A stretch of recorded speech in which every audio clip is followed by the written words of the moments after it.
hello යාළුවනේ. ඉතින් අද ඔයාලව සාදරයෙන් පිළිගන්නවා නොන්සි කනන්ද YouTube channel එකට.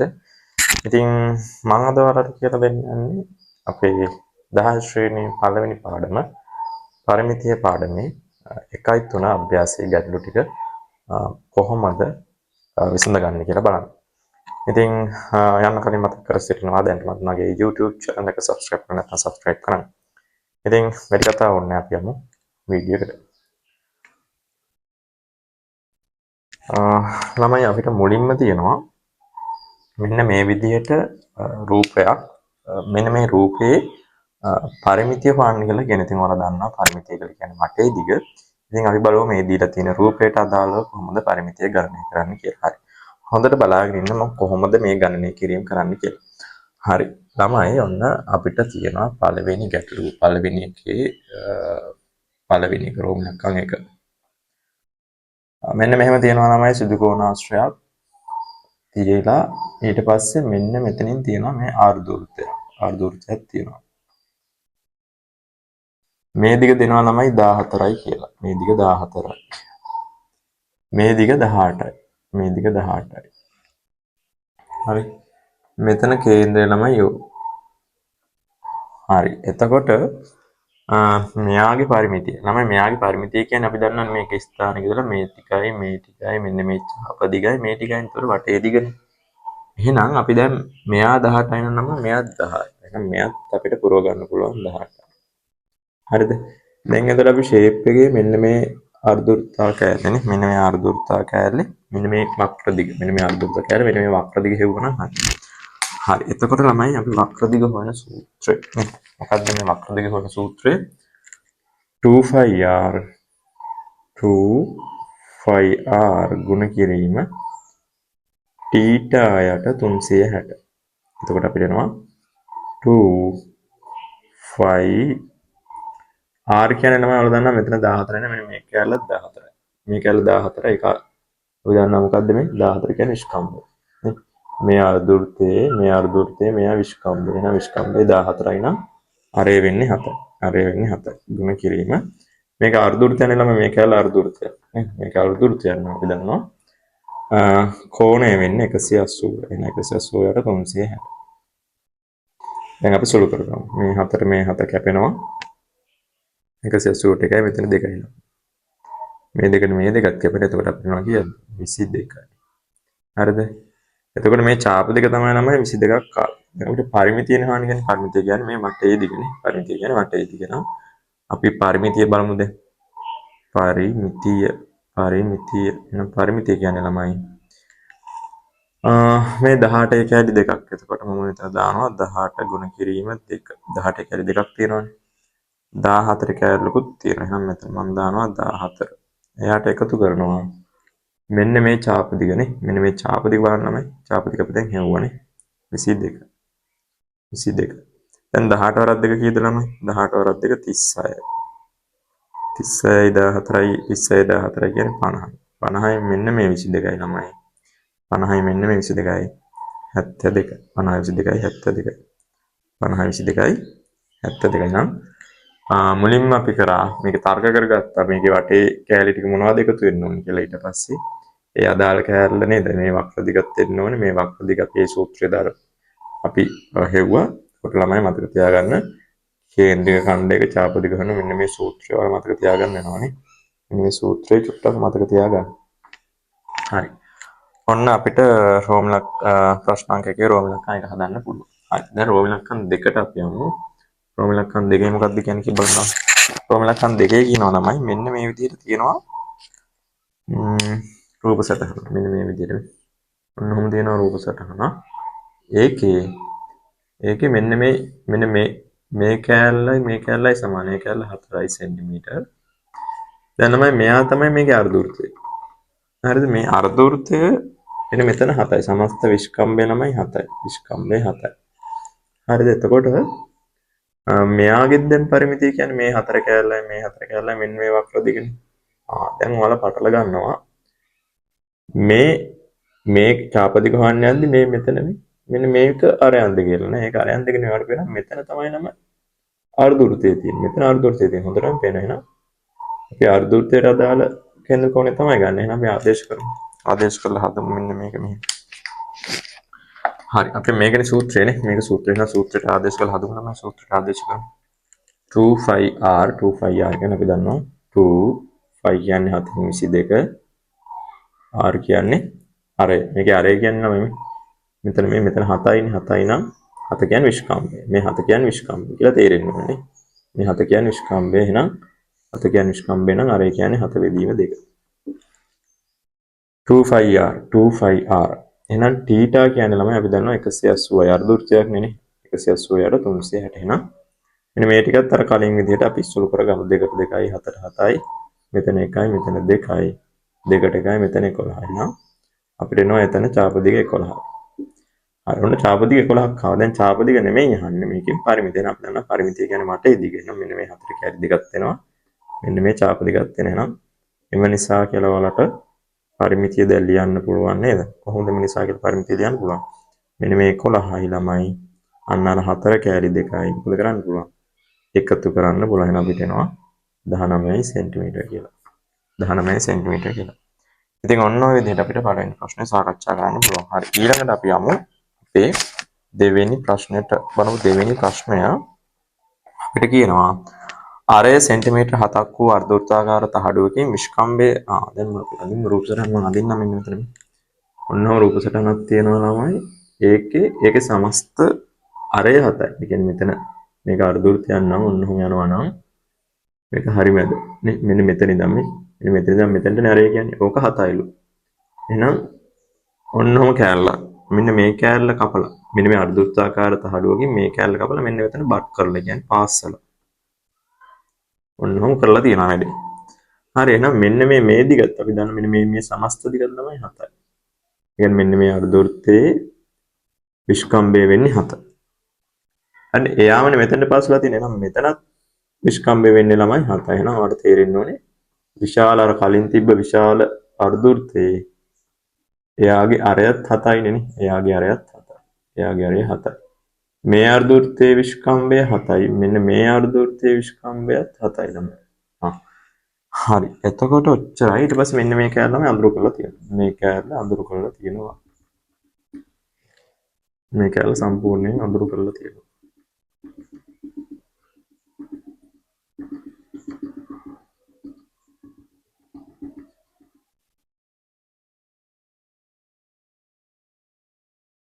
මේ කෑල්ල සම්පූර්ණයෙන් අඳුරු කරලා තියෙනවා. හරි. ඔන්න අඳුරු කරා. හරි. මේ හරිය පේනව නේද? මේ හරිය පේනවද?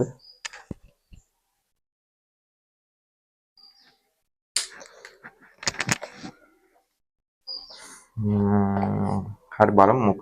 දැන් පළවෙනි එක කියන දැන් මේක දෙවෙනි ප්‍රශ්නේ තමයි. මේක 2. එතකොට ඒකේ රෝමිලක් 1 කියනවා ළමයි මෙන්න මෙහෙම කතන්දරයක්. අරය සෙන්ටිමීටර 7 වූ කේන්ද්‍රික කන්දේ ඡාපදිග. හරි. අරය සෙන්ටිමීටර 7 කියන්නේ බලනවා. දැන් ඒ කියන්නේ විශාල මේ විශාල කලින් තිබ්බ අර්ධවෘත්තය නේ මේක. ඔන්න මේ ලොකු එකේ නේද ළමයි.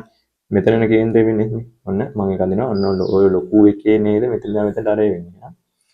අරය සෙන්ටිමීටර 7 වන කේන්ද්‍රීය ඛණ්ඩයේ ඡාපදිග ගැන මම සූත්‍රයට ආදේශ කරන්නම් 2 5 r අරයනේ 7 ඔන්න හරි. දැන් මෙයා කැපෙනවා ළමයි. උතර අපිට එනවා පොඩ්ඩක් ඉන්න. එතකොට ඡාපදිගනේ 180ට 360 මෙයාට 2යි 2ට 2යි එන අපිට එනවා 22ක්. ඔන්න රෝමිලක්කම් 1 හැදුවා. රෝමිලක්කම් 2 ළමයි අපිට කියනවා විස්කම්භය 7 වූ කේන්ද්‍රීය ඛණ්ඩයේ ඡාප දෙන විස්කම්භය 7 දැන් මේක විස්කම්භය 7 වූ වර්ධවෘත්තයනේ. විස්කම්භය 7 එන 2 ගුණ කිරීම 22ට 7 විස්කම්භය 7යි නම් ළමයි 7 බෙදීම 2නේ විස්කම්භය 7යි නම් අරය ගන්න. එයා දෙකෙන් බෙදනවානේ. එයා ගුණ කරනවා 180 යට 360. එහෙනම් මෙතනට 1යි මෙතනට 2යි 2ට 2යි 7ට 7යි මෙතන 1යි මෙතන 11යි ළමයි. එහෙනම් එතන එනවා 11. හරිද? එතන එනවා 11. ඊළඟට කියනවා අඳුරු කොළ කොටසේ පරිමිතිය. ළමයි දැන් අඳුරු කොළ කොටසේ පරිමිතිය මම රෝමලක් අන්තර මෙතන ලියන්න. අඳුරු කොළ කොටසේ පරිමිතිය. අන්නේ පරිමිතිය අපි ගන්න විදිය බලමු. අඳුරු කොළ කොටසේ පරිමිතිය. එතකොට ඔයා දන්නවා මෙන්න මේ ලොකු කෑල්ලෙත් එනවා. ලොකු කෑල්ල හේව දැන් මෙන්න මෙයා 22යි. එතකොට මේ කෑල්ලත් එනවනේ. මේ කෑල්ල කීයද 11යි. එතකොට මේ කෑල්ලත් එනවා. එහෙනම් මෙයා විස්කම්භය 7 වෙච්ච එක මෙයා 11යි නම් මෙයාත් විස්කම්බේ 7 වෙච්ච එක මෙයාත් 11 වෙන්න බෑනේ. එහෙනම් 22ට එකතු වෙන්න ඕනේ 11 කෑලි ළමයි 2. එතකොට අපිට එනවා 22 ධන 22 කීයද? 44ක් 44ක් එනවා අපිට උත්තරේ. 44ක් එනවා. හරි ඔන්න ඔක ඒ විදිහට මේ ප්‍රශ්නෙත් විසඳ ගන්න පුළුවන්. හරි ඊළඟට බලමු ඊළඟට මොකක්ද කියන්නේ බලමු. දැන් ඊළඟට අපිට කියනවා මෙන්න මෙහෙම කතන්දරයක්. ඊළඟට අපිට කියනවා ප්‍රශ්නාංක 3 මෙන්න මෙහෙම ලස්සන කතන්දරයක් කියනවා. හරි ප්‍රශ්නාංක 3 මම රූප සටහන අඳින්නම්කෝ මේ කොළපෑනේ.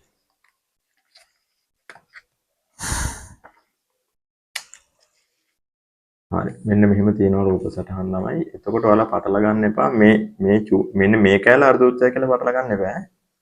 හරිද? එතකොට එයාලගේ දැන් අපි සමස්ත කේන්ද්‍ර ඛණ්ඩය දකින්න ඕනේ. මේ දෙන්න හරයන් දෙක නේද? මෙයා ඡාප දිග. හරිද? නැත්තම් බලපු ගමන් ඔයාලා පටල ගන්නවා මෙන්න මේ කැල. මෙන්න මේ කැල ළමයි මේ අඳුරු කරලා තියෙන කැලල කේන්ද්‍රීය ඛණ්ඩය කියලා කියන්නේ ඒක අර්ධවෘත්තයක් කියලා පටල ගන්නවා. කියන අර්ධවෘත්තයක් නෙමෙයි මේක අර්ධවෘත්තයක් නම් ඒ වගේ තව කැලලක් එකතු වුණාම හැදෙන්නේ ඕනුත්. දැන් හොඳටම තේරෙනවා මේ වගේ තව කැලලක් යටින් ආපුහම සමස්ත වෘත්තය හැදෙන. ඒ කියන්නේ එහෙම හැදෙනවා නම් මෙයා අර්ධවෘත්තයක්. ඒතර මෙයා කේන්ද්‍රීය ඛණ්ඩය. මෙයාගෙත් එහෙම. මේ වගේ තව කැලලක් මෙහි පැත්තෙන් ආපුහම මෙයා අර්ධවෘත්තයක් වෙනවා. මොකද තව කැලලක් ආපු ගමන් එයා වෘත්තයක් කියන්නේ මෙයා එතකොට අර්ධවෘත්තයක් කියලා තරක කරගන්න පුළුවන්. හැබැයි මේ වගේ තව කැලලක් මේ පැත්තෙන් ආපුහම මෙයා වෘත්තයක් නෙමෙයි ලා මේකේ තේරුම. මේ කැලල අර්ධවෘත්තයක් නෙමෙයි. ඒ කියන්නේ මේක කේන්ද්‍රීය ඛණ්ඩයක් නෙමෙයි. හරිද? දැන් ඔන්න ඔහොම එකක් දීලා යාල කියනවා පැත්තක දිග සෙන්ටිමීටර් 7ක් වූ ABC සම්පාත ත්‍රිකෝණයක්. හරි එහෙනම් මේක ABC සම්පාත ත්‍රිකෝණයක්. මේක ABC කියන සමපාද ත්‍රිකෝණයක්. එහෙනම් මම දානවා පාද තුනම සමානයි. හරි. ඔය පේනව නේද?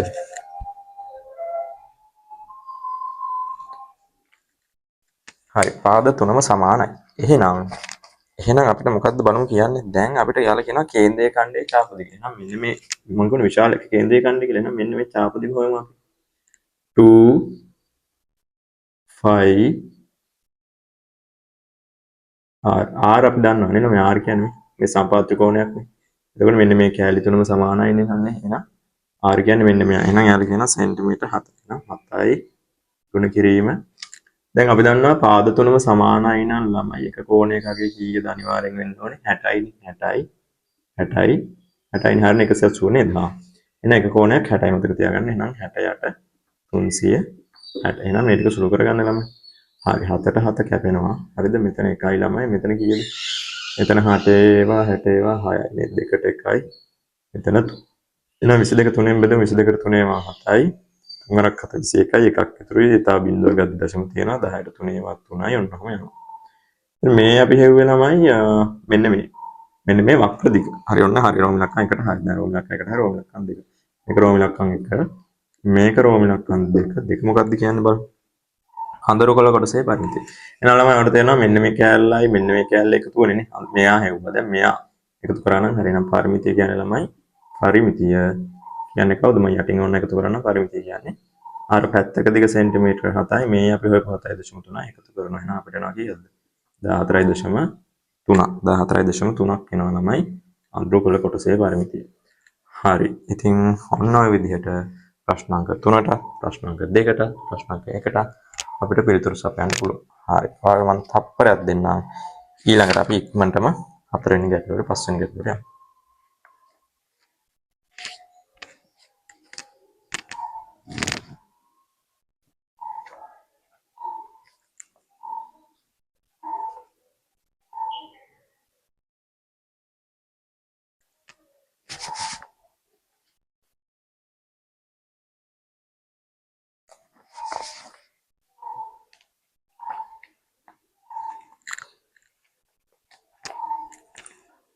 හරි එතකොට ළමයි මම මේක මකනවා. එතකොට අපි 4 වෙනි ගැටලුව යන්න රූප සටහන මෙහෙන් අඳින්නම්. මම දැන් මේ අවුරුද්දේ ළමයිනුත් දැන් ගණිතය ලිව්වා ඊළඟට ඉතින් ඔයාලා ඉන්නේ. එතකොට මේ මාස 10 නේ. හරියට වැඩ කර ගන්නනේ දැන් 10 වසර නේද? පාඩම් ටික ටච් වෙලා නැත්නම් මමත් සමහර තීරි සම්බන්ධ වීඩියෝ දාලා තියෙනවා. පරිමිතිය පාඩමෙන් ගොඩක් දාලා තියෙනවා. එතකොට සරල රේඛාවක අනුක්‍රමණය හොයන්නේ කොහොමද? එතකොට පාස් පේපර් ඔලුවේ පාස් පේපර් සාකච්ඡා කරලා දාලා තියෙන ඒවා බලන්න.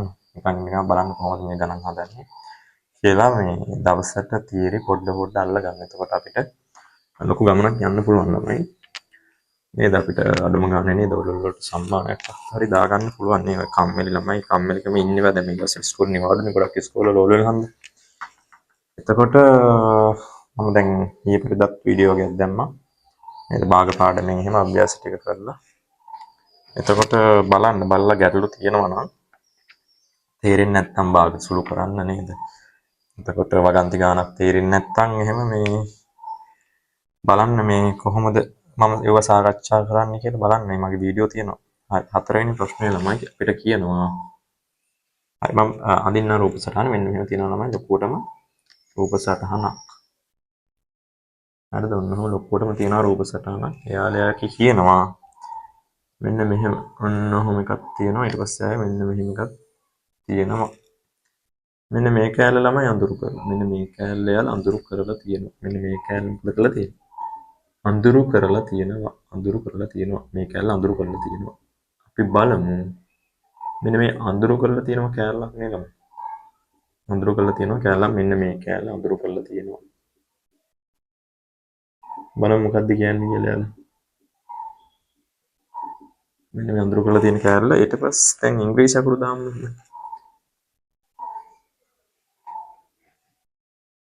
ඔන්නෝම AB CD කියලා දාලා තියෙනවා. ඊට පස්සේ මෙතන F කියලා දාලා තියෙනවා ළමයි මෙතන E කියලා දාලා තියෙනවා. හරිද? දැන් මෙන්න මේක සමචතුරස්‍රයක් කියලා කියනවනේ. ඒ කියන්නේ පාද හතරම සමානයි. හරි. දැන් මම අපේ ගාන මම දැන්නම් කළු පාට පෑන්නේ. හරි. දැන් එයාලා කියනවා ළමයි රූපේ දැක්වෙන්නේ ABED හකෝ ABED ABD කියන්නේ වල පේනවා මේ කැලලයි මේ වක්‍ර දිගයි මේ කේන්ද්‍රේ ඛණ්ඩයලු අනිත් පැත්තට ගත්තොත් නේ BCDF ඔය එයාත් මොකද්ද කේන්ද්‍රේ ඛණ්ඩයලු හරි AB 10.5 මෙන්න මෙයා 10.5 සෙන්ටිමීටර් හරි දැන් මොකක්ද යාළුවා කියන්නේ අඳුරු කළ කොටසේ පාරමිතය. එහෙනම් මේ අඳුරු කරලා තියෙන කෑල්ලෙන් නේද තමයි මේ වක්‍ර දිගයි මේ වක්‍ර දිගයි හොයන්න එපා. එතකොට මේ දෙන්න මේ කේන්ද්‍රික ඛණ්ඩ දෙකටම නේද මේ වක්‍ර දෙක අයිති වෙන්නේ. එහෙනම් මෙතනත් අංශක 90 කෑල්ලක් මෙතනත් අංශක 90 කෑල්ලක්. එහෙනම් මේ කේන්ද්‍රික ඛණ්ඩ දෙකටම අරයන් සමානයි. එහෙනම් එකක් හොයලා දෙකෙන් ගුණ කරනවා. එහෙනම් එකක් හොයලා දෙකෙන් ගුණ කරනවා. අපි හොයමු. 2 5 R කියන්නේ ළමයි 10.5 ගුණ කිරීම. හරි අංශක 90යි තේරෙනවා. එහෙනම් මේ එකක ඒ වගේ දෙකක් තියෙනවා නෝයි. ඒ වගේ දෙකක් තියෙනවා. එහෙනම් මෙන්න මේක හිමීට සුරු කරගමු. හරි නේ. 3.5 ළමයි දෙකක් යනවා. 3.5 වත් 3. මේ දෙන්නම මම කියපේ 3.5. මේ දෙන්නත් සුළු වෙනවා. හරිද? එතකොට මෙතන 1යි ළමයි මෙතන කීයක් යනවද 99 4. දෙකට 1යි මෙතන 2යි. දෙකට 1යි මෙතන 11යි ළමයි. එහෙනම් ඔන්න අපිට එනවා කීයක්ද? එතකොට අපිට එනවා කීයක්ද? 11 වරක් මෙතන 3 විතරයි ඉතුරුනේ.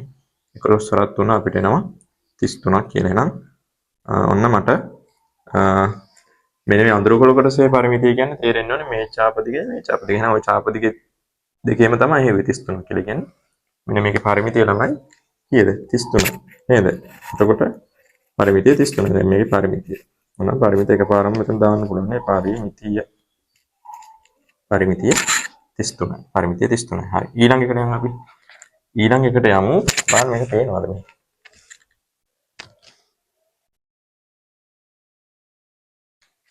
හරි. ඊළඟ එකට යමුනම මම මෙතන අඳින්නම් මේක රූප සටහන. එතකොට ලස්සනට අඳින්න රූප සටහන. හරි. මෙන්න මෙහෙම රූප සටහනක් තියෙනවා. එතකොට මේක ඇවිල්ලා කියන්නේ එතනමයි මේ පස්වෙනි ගැටලුවේ ඉතුරු කොටස මගේ ස්ටෝරේජ් ෆුල් වෙලා වීඩියෝ එක නතර වෙලා තියෙනවා. ඉතින් ඉතුරු ටික මෙන්න මම ලියලා තියෙනවා. ඒක ඉල්ලන්නේ මේ මෙන්න මේ රූප සටහන දීලා එයාගේ මේ විශාල කේන්ද්‍රික ඛණ්ඩයේ පරිමිතිය මෙන්න මේ අඳුරු කොළ කොටසට වඩා කොපමණ වැඩිද කියලා තමයි අහන්නේ. එතකොට මේ විශාලකයේ පරිමිතිය මම හිව්වාර දන්නවනේ කේන්ද්‍රික ඛණ්ඩයේ පරිමිතිය වෙන සූත්‍රය 2πr 3 සැටෙන් θ නේ. එතකොට 3 සැටෙන් θ කේන් ටික සුළු කරගත්තට පස්සේ 8න් එකයි. එතකොට ඒ ටික ඔක්කොම එකට එකතු වෙන්න ඕනේ මෙන්න මේ අරයන් දෙක. ඒතර ඔක්කොම ටික සුළු කරගත්තට පස්සේ අපිට මෙයා ආවා. ඊට පස්සේ අපි මේ කැලෙත් පරිමිතිය හොයන්න බෑ. එතකොට මේ කැලේ දෙක දන්නවා. මේ BP සහ මෙයා දන්නවා. මෙයා 5.5 වෙනවා. මේ කැලේ මම හෙව්වා BD ටික. එතන ආව 2.75. ඒ ආවට පස්සේ මෙන්න මේ අග්‍රගොල කොටසේ පරිමිතිය හෙව්වා. මෙන්න මේ කැලේ 2යි කැලේ 2 7යි. මෙන්න මේ 5.5යි. මේ ඔක්කොම ටික එකතු කරලා මට ආව 15.25 මේ අග්‍රගොල කොටසේ පරිමිතිය. ඊට පස්සේ ඒ ආපු 15.25 අර 19.5න් අඩු කරලා අපිට ආවා මෙන්න මේ කොපමණ වැඩිද කියලා කතන්දරේ 4.25. හරි. එහෙනම් මට තේරෙනවා මේක මම මේ ගාන හදන විදිය වීඩියෝ එකකින් තිබ්බට මම ඔන්න දැන් පැහැදිලි කිරීමක් කරා කොහොමද හදන්නේ කියලා. හරි. ඉතින් ඔබට ජය.